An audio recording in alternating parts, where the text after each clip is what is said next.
Olá, meu nome é Roberta Reis e eu sou a idealizadora do método Inclusão com Amor. Hoje nós vamos falar sobre o TDA e o TDAH. Vamos lá primeiro para a diferença entre um e outro, definição e diferença, ok?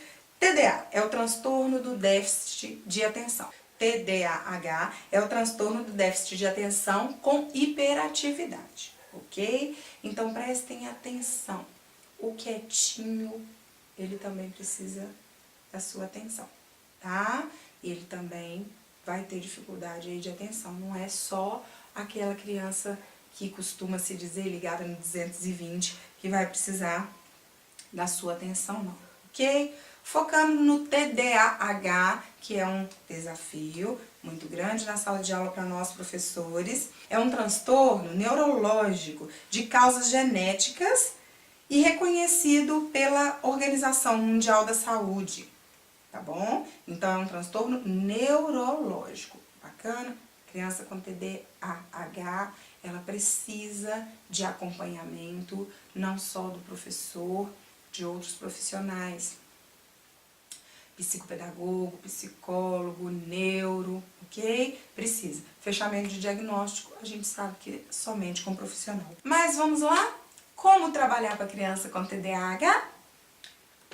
Para trabalhar com uma criança de TDAH na escola, a gente precisa de trabalhar em cima de 3 eixos de ação. O primeiro é a didática em sala de aula, o segundo são os meios de avaliação e o terceiro é o apoio organizacional, ok?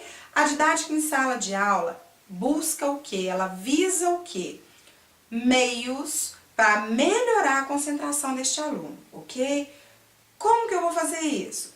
Mudar o tom de voz, se você está falando alto, você começa a falar mais baixo, em alguma palavrinha, para dar ênfase, para trazer a atenção desse aluninho para você, colocar esse aluno perto de você, nunca na porta, nunca na janela, nunca nas últimas carteiras, perto da mesa da professora mesmo, segunda ou terceira carteira ali, fileira ali, aonde que você sempre pode estar fazendo um gesto para buscar a atenção dele para você, ok?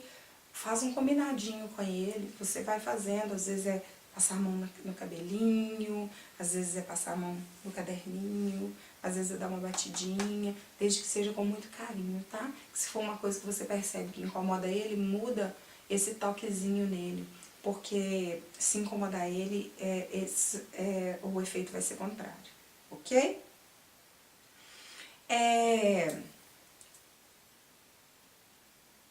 Começar a aula. Você tem um aluno com TDAH? Então, uma boa dica, olha, começa a aula com alguma atividade muito legal, tipo um quiz, falando sobre o assunto que vai ser abordado aquele dia, ou, por exemplo, o joguinho da forca, no caso das crianças aí, ó, de alfabetização é sensacional, cruzadinha, dominó, ok? Eles gostam muito. Sempre, sempre, toda vez que você usar esse recurso do lúdico, associa ao tema alguma coisa que você vai ministrar nesse dia.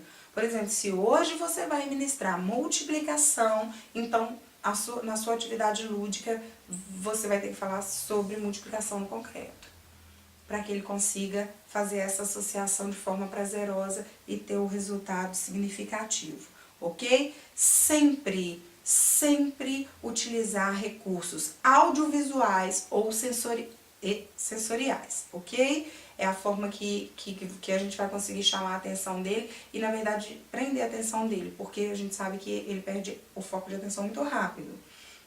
O nosso objetivo é segurar o máximo possível a atenção dele.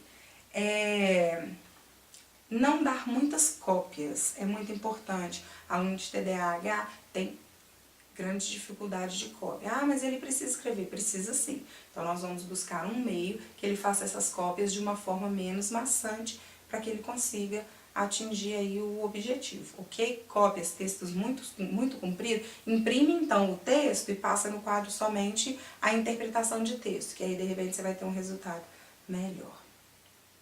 Segundo eixo, em relação aos meios de avaliação, avalie esse aluno num todo.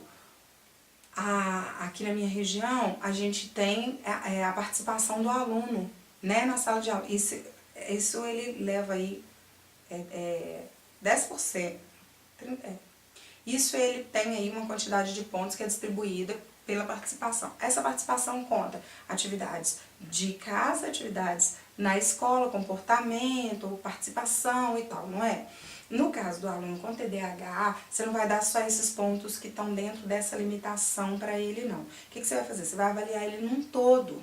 O tempo todo ele tem que estar sendo avaliado, como os outros também. Mas no caso dele, é por causa do seguinte. Às vezes, você vai dar uma avaliação escrita para ele, e ele não vai se sair bem. E você sabe que na hora do quiz na sala, na hora do dominó, na hora do lince, na hora do joguinho na sala, o que ele está fazendo? Ele está desenvolvendo e ele está rendendo. Você sabe que é um aluno que faz. Você sabe que é um aluno que é capaz. E ele não fez na hora da avaliação. E aí ele vai ficar sem a nota. A gente já sabe que aqui nossa nota é quantitativa, o que vale é a quantidade de pontos. Então, muita atenção nessa avaliação aí. De repente, é muito bacana para ele fazer a prova com o professor ledor. Porque você sabe que ele sabe o conteúdo, mas ele não tirou uma nota legal na prova. Peraí, vamos tentar com o professor ledor, às vezes é necessário para ele. E aí ele vai ter o quê? Uma nota melhor. Que é o que conta para nós aqui no Brasil, é a notinha em quantidade, em número mesmo, ok? Para que ele consiga ter essa oportunidade de se igualar aos outros em nota, a gente tem que ter esse olhar perceptivo aí na hora da avaliação, ok? Terceiro e último ponto é o apoio organizacional. Qual que é esse apoio organizacional?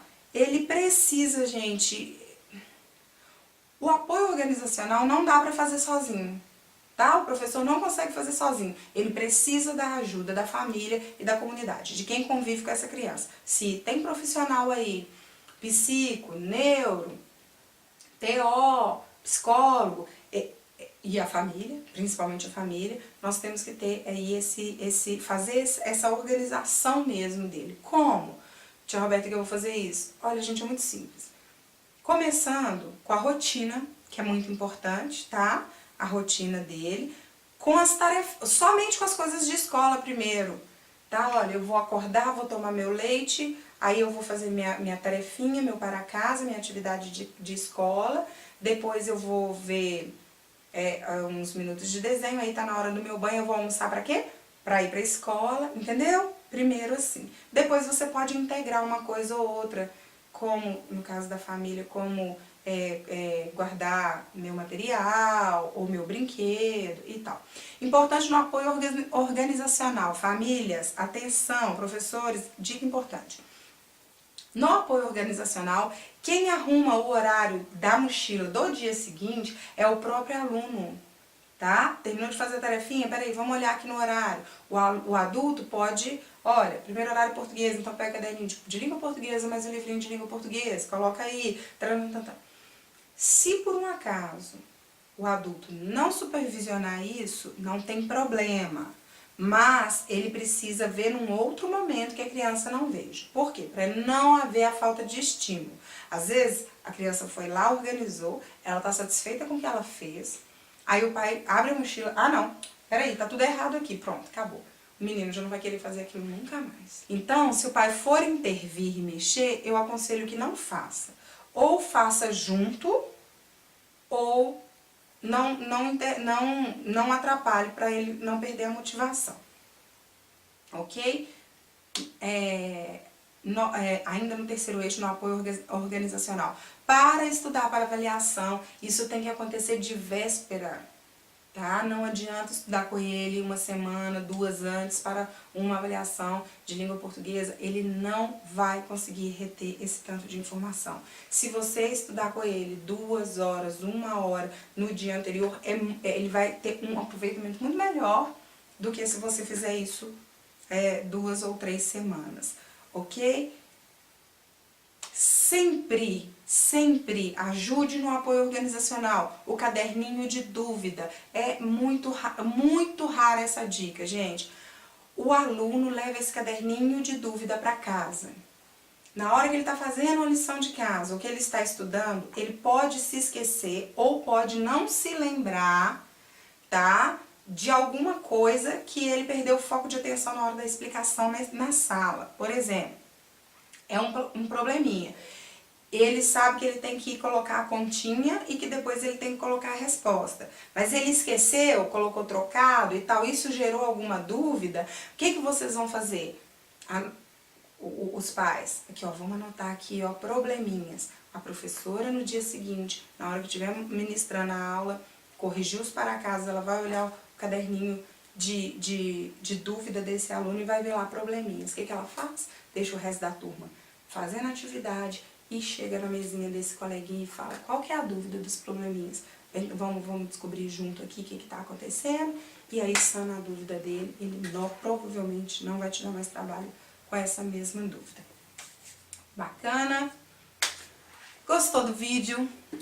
Então curte à vontade, compartilhe muito com seus colegas de trabalho. Às vezes você tem um parente que precisa ou que você gostaria que visse esse vídeo.